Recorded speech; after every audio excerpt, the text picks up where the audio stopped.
Hello, this is your boy Miguel for the mobilemechanic 757. Once upon a time, I used to heat and air conditioning commercial and residential. If you have an air conditioning unit that's like this on the outside, this is a heat pump, and this is a block of ice, and you're wondering why you're not getting any heat, there's only two reasons why you would do that. One, you're low on Freon. Two, go look at your filter inside of your house. If it is clogged, this unit will freeze. It cannot draw in the air and exchange the air for the heat reversed.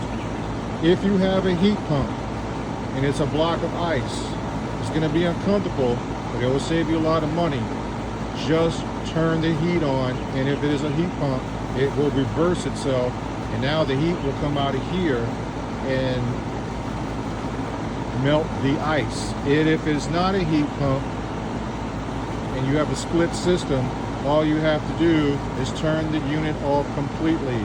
Get yourself some hot water and douse this condenser all the way around until it's completely done. Unfortunately, your evaporator is going to be frozen, so you're going to have to wait 24 hours before that even happens. And how you will know is that when you turn on the air, you're not going to get too much air out of the vent because it cannot blow across the evaporator.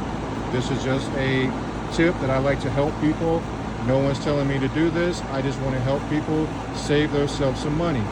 Also, if your compressor is coming on but your fan up here is not coming on, you need to come over here and have a professional unplug the power and check that capacitor.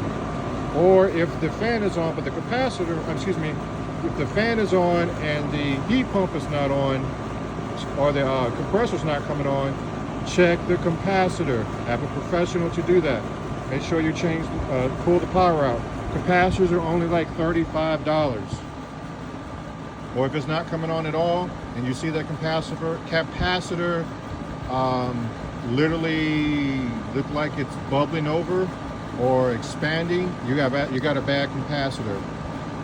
That's just a tip to try to help you out. Also, if you want your coolant, your air conditioner to run a little bit better, clean off the condenser. Same thing with your cars.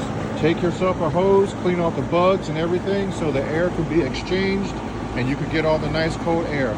This is just a tip to try to help you out, but make sure you consult a professional and always disconnect the power before doing absolutely anything to your air conditioning system. It is 240 volts.